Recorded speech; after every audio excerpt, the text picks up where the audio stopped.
Hello everyone. तो आज की वीडियो में ना हम लोग 12th स्टैंडर्ड के कुछ चैप्टर्स ले लेते हैं, क्योंकि अभी तक मैंने आपको MSCT क्लास 11 फिजिक्स के चैप्टर्स पढ़ाए, जो कि 6 चैप्टर्स आपको पढ़ा दिए। आप फिर से उसको देख लेना भाई वीडियोस को, तो वो सब एक एक मार्क के हैं, ठीक है। तो मैं सोच रहा हूँ कुछ हम लोग हाईएस्ट वेटेज के भी चैप्टर्स ले लेते हैं, ताकि क्या है ना, मेरे पास टाइम कम है, ताकि आप ये भी करते रहो, ठीक है, इसमें भी इन्वॉल्व होते रहो। क्योंकि यहाँ पर जैसे रोटेशनल डायनामिक्स है, ये चैप्टर का वेटेज है ना MSCT के लिए 3 मार्क्स का दिया गया है, ठीक है। मॉक टेस्ट में 3 मार्क्स के लिए आया है, तो डेफिनेटली ये सीटी में भी 3 मार्क्स के लिए MSCT 2025 में पूछेंगे। तो हम स्टार्ट करते हैं जल्दी से चैप्टर। इस चैप्टर में कैसे, इसके कुछ टर्म्स ना मैंने ऑलरेडी आपको मोशन इन प्लेन में पढ़ाए भी है, वही हम लोग फिर से रिपीट करेंगे। Terms related to circular motion क्या क्या इसमें होता है। एंगुलर डिस्प्लेसमेंट होता है, जिसको हम थीटा यूनिट से देते हैं। लीनियर डिस्प्लेसमेंट को जैसे हम एस से डिनोट करते हैं, उसकी यूनिट क्या होती है, मीटर होती है। वैसे यहाँ पर एंगुलर के लिए अगर देखा जाए तो थीटा होता है, उसकी यूनिट क्या होगी, रेडियन होगी, ठीक है। वैसे ही है, ये आपने डेफिनेशन पढ़ी है ऑलरेडी, मैं लिख दिया है, अब एक बार देख लेना। उसके बाद है एंगुलर वेलोसिटी, जैसे हम rate of change of displacement upon time बोलते थे, वैसे एंगुलर टर्म लग जाएगा तो एंगुलर डिस्प्लेसमेंट अपॉन टाइम हो जाएगा। तो उसकी डेफिनेशन हो जाएगी the rate of change of angular displacement upon time, तो उसको हम लोग बोलेंगे एंगुलर वेलोसिटी, ओमेगा से डिनोट करते हैं। इसकी यूनिट फिर क्या हो जाएगी, जैसे वहां पे मीटर पर सेकंड होती है, वैसे यहाँ पे रेडियन पर सेकंड हो जाएगी।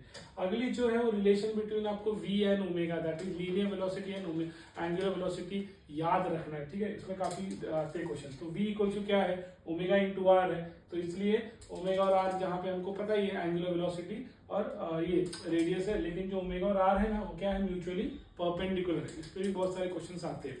उसके बाद नेक्स्ट है एंगुलर एक्सेलरेशन। एंगुलर एक्सेलरेशन क्या होता है, rate of change of angular velocity पर टाइम। तो एंगुलर वेलोसिटी क्या होता है, ओमेगा 2 माइनस ओमेगा 1 चेंज होगा अपॉन T2 माइनस T1, तो उसको हम delta omega by delta T भी बोल सकते हैं, ठीक है। ये आपका एंगुलर हो गया। अगर इंस्टेंटेनियस एंगुलर एक्सेलरेशन बोला, तो ये मैंने मोशन प्लेन के टाइम में समझाया था, तब आपको डी लेना चाहिए। तो यहाँ पे होता है D square theta by dt square. Again इसकी यूनिट क्या होगी, रेडियन पर सेकेंड स्क्वायर, ठीक है। इंस्टेंटेनियस अलग है और नॉर्मल जो एंगुलर एक्सेलरेशन वो अलग है, याद रखो। फिर आता है टांजेंशियल एक्सेलरेशन, इसके दो टाइप होता है, टांजेंशियल और एक रेडियल। फिर हमें नेट एक्सेलरेशन भी पढ़ना होता है। तो टांजेंशियल में क्या है, मैंने लास्ट वीडियो में बताया था, AT जो कि होगा dv बाई dt या d mod of v by dt हो जाएगा, ठीक है। मॉड में प्लस को भी प्लस ही रखेंगे, माइनस को भी प्लस ही रखेंगे। फिर आता है रेडियल एक्सेलरेशन, जो कि क्या होगा, अलॉन्ग रेडियस, तो r ओमेगा स्क्वायर। अब हमें ओमेगा पता होना चाहिए कि ओमेगा 2 पाई n भी होता है, तो इसलिए यहाँ पे हम 2 4 ओमेगा की जगह 2 पाई n सब्स्टिट्यूट कर देंगे। तो ओमेगा का स्क्वायर है तो 2 पाई n का भी स्क्वायर हो जाएगा, तो 4 पाई स्क्वायर n स्क्वायर, और r एज इट इज रहेगा, ठीक है। फिर नया फॉर्मूला बन गया। ऐसे ही नेट एक्सेलरेशन होता है, जो कि क्या होता है, कॉम्बिनेशन ऑफ या एडिशन आप बोल सकते हो, टैंजेंशियल एक्सेलरेशन और रेडियल एक्सेलरेशन होता है। तो यहाँ पे हमने टैंजेंशियल एक्सेलरेशन रख दिया और रेडियल एक्सेलरेशन रख दिया, ठीक है। फिर आएगी टैन थीटा, डायरेक्शन बताना होता है, तो आता है AT by AR, AT by AR, याद रखिए। ये सब टर्म्स आपको ऑलरेडी मोशन में ऑन प्लेन में है, फिर से आप इसको पढ़ो, इससे भी क्वेश्चन आते हैं भाई। अगला आता है कि सेंट्रीपिटल फोर्स और सेंट्रीफ्यूगल फोर्स। जो सेंट्रीपिटल फोर्स और सेंट्रीफ्यूगल फोर्स है, हमने इसका डिफरेंस बिटवीन अच्छे से क्लास 12 में प्रिपेयर किया था, कि radially outwards, radially inwards, real force, pseudo force, वही चीज आप एक बार अच्छे से देख लेना। और इसमें सबसे इंपॉर्टेंट देखने लायक चीज क्या है कि फॉर्मूला जो सेंट्रीपिटल फोर्स का होगा, देखो सारे पॉजिटिव है, mv square by r mr omega square, ठीक है। और ओमेगा को हम लोग 2 पाई बाई टी भी लिख सकते हैं या 2 पाई n भी लिख सकते हैं, उसीलिए फॉर्मूला ऐसे हो गया है, क्योंकि ओमेगा स्क्वायर है इसलिए। अब ऐसे ही सेंट्रीफ्यूगल होता तो अवे है, तो that is minus mr square और minus mv square by r, ये अच्छे से याद रखना आप। उसके बाद होता है यूनिफॉर्म सर्कुलर मोशन। एक लाइन में अगर देखा जाए तो particle in circular motion moves with uniform speed. तो जो dv बाई dt होता है वो हमेशा क्या होता है, कांस्टेंट होता है, यूनिफॉर्म स्पीड, ठीक है। फिर वहां पे एक्सेलरेशन क्या होगा, ओमेगा स्क्वायर r होगा। और हम और क्या कर सकते हैं, मैं ओमेगा की जगह अगर v बाय r डाल दूं तो ये हो जाएगा v square by r square, ऐसे भी ये फॉर्मूला यूज में आएगा। फिर आपका होता है एप्लीकेशन ऑफ यूसीएम। अब एप्लीकेशन ऑफ यूसीएम में ना ये स्पीडिंग ऑफ व्हीकल ना, बैंक रोड, एक और लेवल रोड होता है, जहाँ पे हमने डिराइव किया था मैक्सिमम सेफ स्पीड, और अनबैंक्ड रोड, फिर आएगा बैंक्ड रोड, ऐसा, ठीक है। वॉल ऑफ डेथ भी आएगा इसमें। तो पहला है speeding of vehicle on level road. अगर लेवल रोड पे स्पीड ना करे व्हीकल, तो मैक्सिमम सेफ स्पीड कितना होना चाहिए, तो वो होता है आपका अंडर रूट म्यू RG, है ना, क्योंकि यहाँ पे फ्रिक्शनल फोर्स क्या होता है, it should be greater than mv square by r। तो जो हमारा सेफर स्पीड रहेगा, it will be lesser than frictional force, जो कि वो लोग क्या बोलेंगे, म्यू जी हो जाएगा। ठीक है, तो आप इसको एन भी लिख सकते हो, फ्रिक्शनल फोर्स को एम जी भी लिख सकते हो, इसलिए एम एम क्या हो जाएगा म्यू आर जी, तो म्यू एन है ना, तो म्यू एन क्या म्यू एम जी, तो एम एम कैंसिल, इसलिए ऐसा भी हो सकता है। इस पे भी क्वेश्चन आ सकता है। उसके बाद है banking of a curve road. Banking of curve road ये हमने पढ़ा है, एंगल ऑफ बैंकिंग है ना, tan थीटा क्या होता था v square by R G, हमने न्यूमेरिकल सॉल्व किए बोर्ड एग्जाम्स के लिए भी, और वैसे ही वी मैक्स और वी मिनिमम भी हमको पता है, दो कंडीशन। तो यहाँ पे है R G mu S plus tan theta 1 minus mu S tan theta. Ideally case में यही इस पे ही न्यूमेरिकल आता है। ठीक है, अगले वाले फॉर्मूले में नहीं आता जिसमें आपको tan theta plus mu S minus tan theta किया था। ठीक है, अगला है वॉल ऑफ डेथ या वेल ऑफ डेथ भी बोल सकते हो, तो उसमें भी बच्चे यार इसमें कंफ्यूज होते हैं, आप भी इसमें कंफ्यूज हो गए, पर याद रखो यहाँ पर सेफर स्पीड के लिए है और यहाँ पे मिनिमम स्पीड है, सो दैट जो भी ये करतब दिखाने वाला वो है इंसान, वो गिर ना जाए उसमें। ठीक है, मौत के कुएं में। तो under root R G by mu S, वो फॉर्मूला आपको याद रखना है। वैसे ही जो कोनिकल पेंडुलम होता है, कोनिकल पेंडुलम क्या होता है, T equal to 2 pi under root L cos theta by G होता है। और हम इसको कैसे लिख सकते हैं, h अपॉन जी भी लिख सकते हैं, क्योंकि हमको पता है, हमने डायग्राम से भी इसको पढ़ा था प्रूफ करते टाइम कि h equal to L cos theta होता है, तो एल कॉस थीटा की हम h डाल सकते थे, है ना। तो ये कॉनिकल पेंडुलम का आपका हो जाएगा। तो ये आपका ना जो अभी तक ये फर्स्ट पार्ट है। ठीक है, तो इसमें ना फर्स्ट पार्ट की इतनी थ्योरी है। अब इसी से रिलेटेड हम लोग क्या करेंगे, अभी न्यूमेरिकल कर लेते हैं। ठीक है, चैप्टर में दो पार्ट में इसलिए डिवाइड कर रहा हूँ क्योंकि चैप्टर काफी लेंदी है, तो आप कंफ्यूज नहीं हो जाओगे। ठीक है, तो इसलिए मैंने हाफ पार्ट अभी आपको सिखा दिया। अभी हम फटाफट है ना न्यूमेरिकल्स की तरफ चलते हैं। आई होप आपको ये समझ में अच्छे से, इसका स्क्रीनशॉट ले लीजिए आप। ठीक है,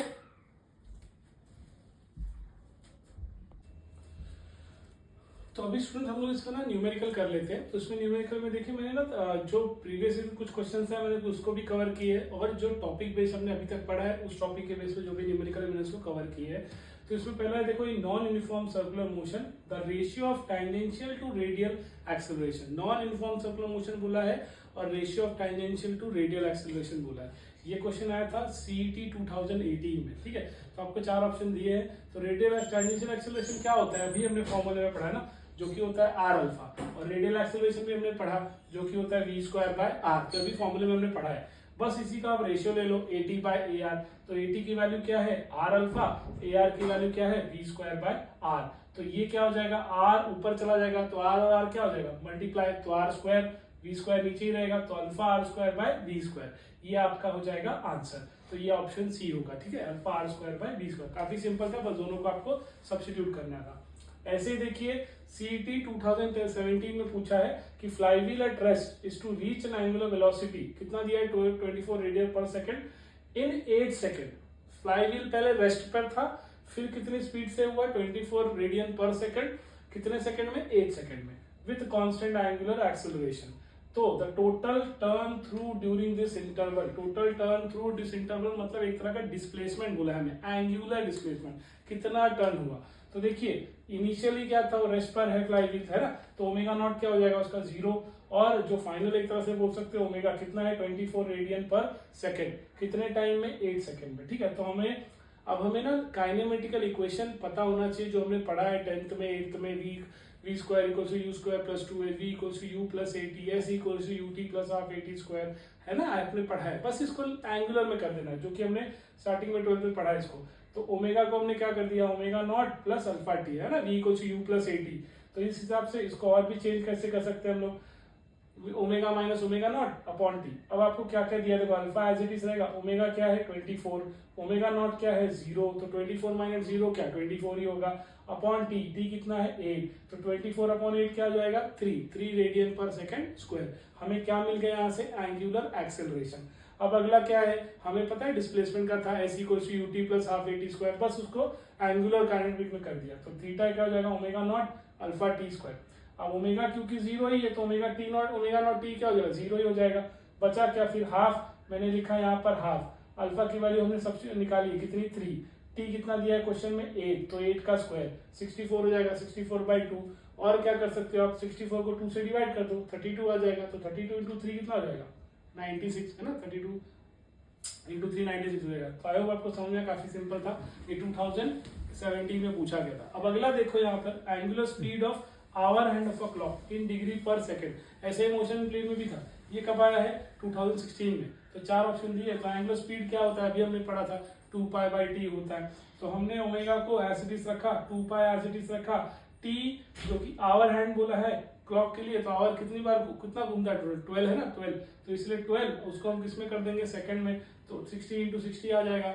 बट ये हमारा किस में है, डिग्री में है, इसको हम रेडियन, और रेडियन में तो उसको हम डिग्री में करेंगे, तो कैसे करेंगे, रेडियन इंटू डिग्री को है 180 बाय पाई, ठीक है। तो अभी क्या होगा, पाई और पाई कैंसिल हो जाएगा आपका, आप इसको ऐसे कर सकते हो, पाई पाई कैंसिल कर दो, और क्या कैंसिल कर सकते हो आप, 0 0 हमने कैंसिल कर दिया, तो यहाँ पर क्या है 36 है, ये 18 2 हो जाएगा ना, ये पूरा 36 कैंसिल, 2 हो जाएगा तो 20 है ना, और 2 2 कैंसिल हो जाएगा, तो ये बच गया 10 है ना, तो 10 इंटू 12 क्या होगा, 120 हो जाएगा, इसलिए 120 पर सेकेंड हो जाएगा, ठीक है, डिग्री पर सेकेंड।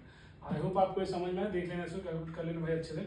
अगला है देखो, तो 16 में आया था, अगला अभी ना जो भी टॉपिक हमने कवर किया उस पर और न्यूमेरिकल ऐसे भी आ सकता है, लिया है कि body moves along a circular path of radius कितना 10 मीटर and mu s कितना दिया, friction 0.5, what should be its angular speed, alpha बोला है, if it's not to slip from the surface, sorry angular speed बोला, omega बोला है, तो हम क्या करेंगे, विदाउट स्लिपिंग के लिए कंडीशन क्या होता है, हमने थ्योरी में पढ़ा था कि जो आपका सेंट्रीपिटल फोर्स होता है वो शुड भी किसके इक्वल हो, फ्रिक्शनल फोर्स के हो, तो हमें सेंट्रीपिटल फोर्स पता है mv²/r, फ्रिक्शनल फोर्स क्या होता है म्यू एस एन को और भी क्या लिख सकते हैं हम लोग mg, तो v²r अपन और को और भी क्या लिख सकते हैं हम लोग mr ओमेगा स्क्वायर, जो कि किसके बराबर हो जाएगा म्यू एस mg। अब इसमें हमें पता है m कैंसिल कर देंगे हम, तो क्या बचेगा r ओमेगा स्क्वायर mg। अब r की वैल्यू को इतना दिए क्वेश्चन में 10 मीटर, तो हमने यहाँ r की जगह लिख दिया 10, और ओमेगा स्क्वायर ऐसे ही, म्यू की वैल्यू देखो क्वेश्चन में दी है 0.5, हमने 0.5 लिखा, जी हमको बोला गया है लेने के लिए 9.8, हमने 9.8 लिखा,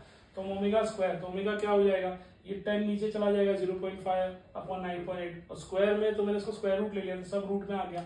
अब ये काफी सिंपल हो गया आपका, आप इसको क्या कर सकते हो, देखो ये 0.5 है, इसको 2 कर दो, है ना, तो ये कितना हो जाएगा 2 ऐसे 20 हो जाएगा, और इसको हम क्या कर सकते हैं, तो ये जो 20 है 2 9.8 से कट कर दो 4.9 आ जाएगा, है ना, अब लेकिन उसको और कट कर दो तो 0.49 आ जाएगा, तो उसका स्क्वायर रूट कितना हो जाएगा 0.7, ठीक है, सिंपल है।